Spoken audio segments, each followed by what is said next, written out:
Hi, I just wanted to come on today and talk a little bit about PCOS, IUD insertion, and hormones, mainly hormonal crash out. So, a little backstory about me. My name's Alice. I've had PCOS since I was about 15. I got diagnosed, and it was relatively decent. I was used to having no periods. I was on birth control. Everything seemed relatively normal for me. Like I was normal being irregular. So fast forward to this year, it wasn't working for me anymore. I reached out to my family doctor. She let me know, like, okay, well, we'll have to try a different route. So I tried the IUD insertion. I had inserted in July of this year. Everything was pretty normal going in. It hurt really bad, and this is a video for another day if I feel like sharing it. But I was sexually assaulted 7 years ago, and it wasn't obviously ideal. But like going into the insertion, it really hurt. I have PTSD, and I thought I had it under control. I was wrong because when I had inserted, it caused me so much pain that it re-triggered my PTSD. So obviously not ideal. Fast forward a couple weeks, I dealt with my PTSD flare-ups. Um, sorry, I'm just getting over a head cold, so pardon me for clearing my throat. Um, so fast forward to just like a couple weeks in, when I was like got my PTSD under control, I would notice that I was still having anxiety and depression. I was like, oh my, like this is not normal for me. So I talked to my therapist about it, and I talked to my counselor about it, and they both said like, I'm no doctor, but it sounds to me like it's just your IUD. I would talk to your doctor about it because like you're at no risk of hurting yourself or others. Because I was talking about the thoughts I was having and just the emotions I was having, so that they did those safety plan tests where they always do. I've been in and out of counseling and therapy my entire life, so nothing new for me. And they're like, "Hey, well, we know like you're no risk for yourself or others, so it's just definitely something you have to talk to your doctor about." I never brought it up to her because I thought I'll ride the wave. Is this part? Is this part of the whole experience of having IUD? Well, I was wrong. It's not normal. And in fact, when I talked about it to my doctor after I had removed, she's like, you should came and talk to me. So, long story short, I was fine as I could be in the sense of I was dealing with all that. Um, I got to the point where I just randomly had pain out of nowhere. And I don't know where the pain came from. It was, I don't know, I thought it was appendicitis, honestly. Because it was so intense, it was so bad. I was on my right side. So I wasn't sure if it was a cyst bursting or if it was the IUD, whatever it was, I wasn't quite sure. So I went to the emergency department 2 weeks ago, 3 weeks ago. Yeah, November, like the last week in November. I went and I was like, they're bouncing back and forth, trying to figure out what's going on. They thought they ruled out appendicitis within the first couple hours, and they did blood work, checked for my blood levels. Everything was fine. There was no sign of infection. I said, well, like listen, like I'm having discharge and stuff like that, and they weren't quite sure what was going on. So, excuse me. So they weren't quite sure what was going on. So they decided do the ultrasound. Well, the pain was so intense, like I couldn't sit down, I couldn't lay down, like nothing was relieving this pain. So I went back and forth from the hospital. They gave me like extra strength Advil in my arm, like with a needle form, and it was absolutely horrendous. Like it didn't even touch the pain; it just made it bearable for me. So I went to the hospital every day until my appointment on the Tuesday for the ultrasound, and then I got it removed after the ultrasound.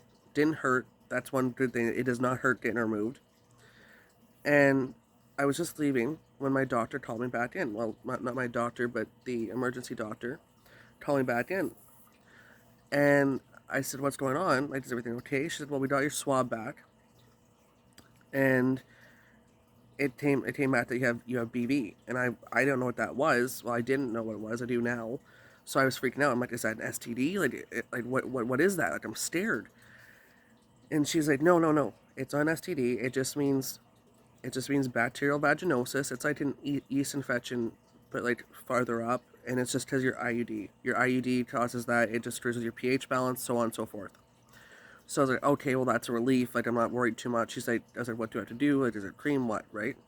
She said, "Well, we're gonna do an antibiotic course," and I said, "Okay, perfect." So I did the antibiotic course. The pain was gone too relatively quickly. And as soon as it was removed, I felt like a little bit cramping from like the previous pain, but it was like it was like more like a when you have a sore tooth and you get the tooth pulled, and it's like that. It still hurts, but it's like a healing pain. That's what it felt like. So after like gradually, it's been about like I say about probably 25th, 26th. It's been a month for me, and we're now in December. So it's been about a couple weeks for me, and I'm having a hormonal crash out. Hormonal crash, and it's not ideal, obviously, because I'm still having depression, I'm still having anxiety, I still have intrusive thoughts. Not ideal, obviously, and I'm still having mood swings. Like, oh, the mood swings have been absolutely dreadful. Like throughout this whole 6 months, it's been terrible. So, basically, to summarize, I don't want to do any form of contraceptive for my PCOS now. It's just not for me.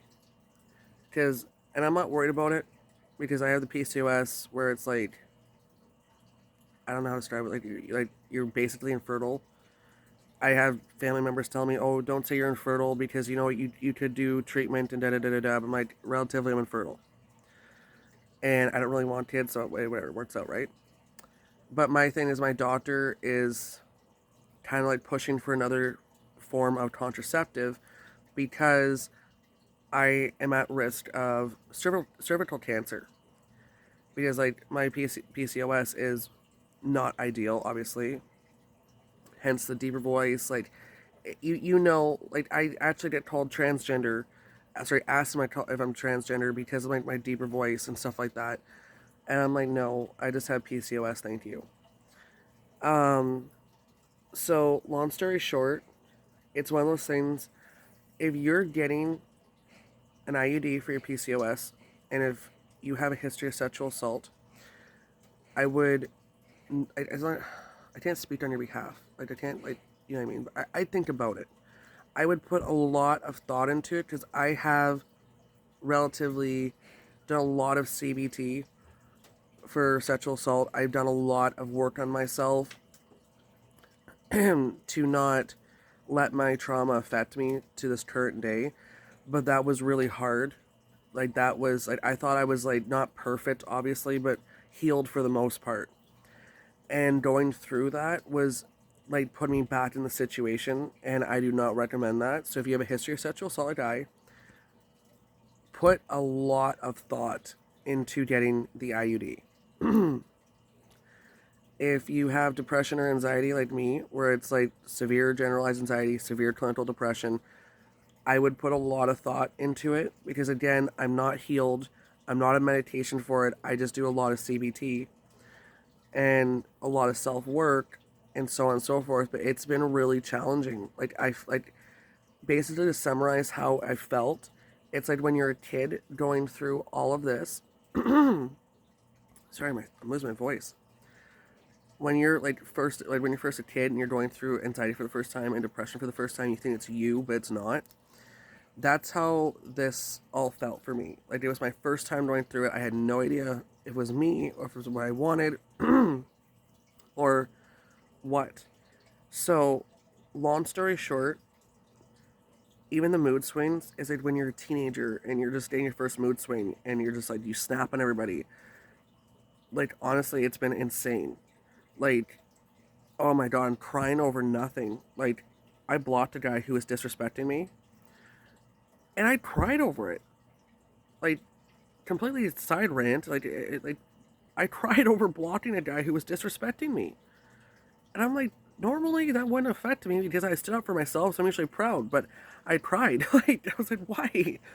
So, long story short, just put a lot of thought into it before you do anything, because it is not fun at all.